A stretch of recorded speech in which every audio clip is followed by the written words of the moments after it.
Allah'ım yarabbim ya Resulallah. Ben şimdi de kilosundan geldim.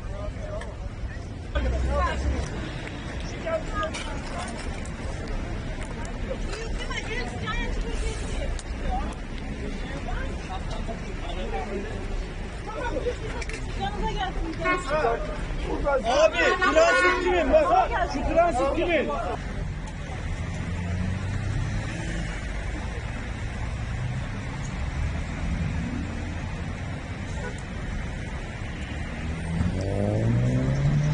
Allah bir şu an hiçbir şey. İtfaiye mi o? Şimdi araçtan duman çıkıyor, o yüzden çarptılar. Öyle.